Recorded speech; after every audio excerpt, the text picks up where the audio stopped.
இன்றைய இதமான காலை தென்றலில் அனைத்து அன்பு உள்ளங்களுக்கும் என் இனிய காலை வணக்கம். இன்று ஒரு குறள். அதிகாரம் 24 புகழ். குறள் எண் 237. புகழ்பட வாழாதார் தம் நோவார் தம்மை இகழ்வாரை நோவது எவன்? தெய்வப்புலவர் திருவள்ளுவர், தமக்கு புகழ் உண்டாக வாழ மாட்டாதார் அது பற்றி பிறர் இகழ்ந்த வழி இவ்விகழ்ச்சி நம் மாட்டாமையான் வந்தது என்று தம்மை நோவாதே தம்மை இகழ்வாரை நோவது எவன் என்கருதி என்கிறார். தீதும் நன்றும் பிறர் தர வாரா. நமக்கு நாமே உண்டாக்கிக் கொள்வதுதான் அது. அப்படித்தான் புகழும் பழியும் கூட.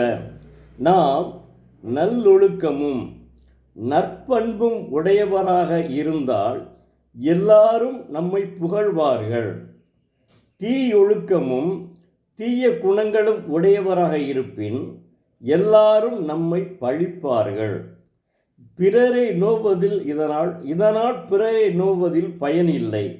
நம்மிடம் நற்குண நற்செயல்கள் இல்லாமையால்தான் பிறர் நம்மை இகழ்கிறார்கள் என்று நம்மை நாமே நொந்து கொள்ள வேண்டும். பிறர் நம்மை நோவது வேண்டியதே இல்லை. நம்மை நாமே தான் நொந்து கொள்ள வேண்டும்.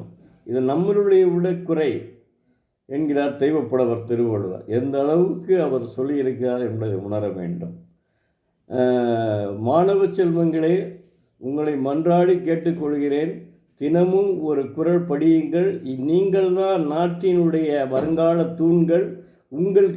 உங்கள் கையில்தான் தமிழ்நாடு இருக்கின்றது. நீங்கள்தான் தமிழ்நாட்டை நற்பண்புகள் கலாச்சாரங்கள் நிறைந்த நாடாக மாற்ற வேண்டும். நன்றி. நாளை மீண்டும் ஒரு குறளோடு உங்களை சந்திக்கிறேன். அன்புடன் சு. பரமசிவம், எழுத்தாளர்.